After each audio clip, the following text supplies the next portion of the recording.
నిన్న ఏదైతే నా బర్త్డే పార్టీ అందరికీ నమస్కారం.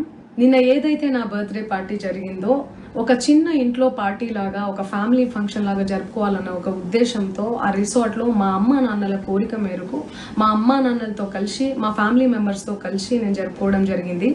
అక్కడ మా అమ్మా నాన్న ఫ్రెండ్స్, మా ఫ్యామిలీ ఫ్రెండ్స్, మా టీమ్ మెంబర్స్ మాత్రమే ఉండడం జరిగింది. అండ్ అట్లనే లిక్కర్ ఉండడం జరిగింది, సౌండ్ సిస్టమ్ ఉండడం జరిగింది.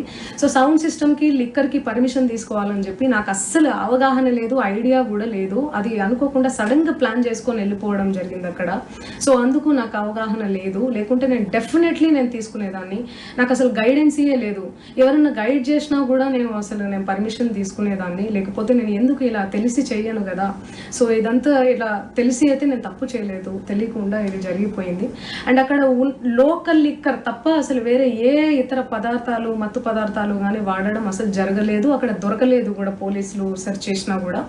అండ్ అక్కడ ఎవరికైతే పాజిటివ్ వచ్చింది అని చెప్పి పోలీసులు చెప్తున్నారో ఆయన ఎక్కడో ఒక చోట తీసుకున్నాడు, ఎప్పుడో తీసుకున్నాడు అని చెప్పి తేలిందని చెప్పి పోలీసులే చెప్పారు. అండ్ అది ఇన్వెస్టిగేషన్ కూడా జరుగుతుంది. మేము కూడా పోలీసులకు కోఆపరేట్ చేస్తున్నాము. అండ్ నేను ఎందుకు ఇలా చేస్తాను, అసలు నాకు తెలిసి ఎందుకు చేస్తాను, మా అమ్మా నాన్నలతో దట్టు, మా అమ్మా నాన్నలు పెట్టుకొని ఇలాంటివి నేను ఎంకరేజ్ చేస్తానా, ఇలాంటివి చెప్పండి. అండ్ ఒక రోల్ మోడల్గా, ఒక ఇన్స్పిరేషనల్గా ఉండాలని అనుకుంటాను, కానీ నేను ఇలా ఎందుకు నేను చేస్తాను. సో ప్లీజ్ దయచేసి మీడియా మిత్రులకు నా విన్నపం ఏంటంటే, ఆధారాలు లేని అభియోగాలు నా మీద అస్సలు మోపద్దు ప్లీజ్.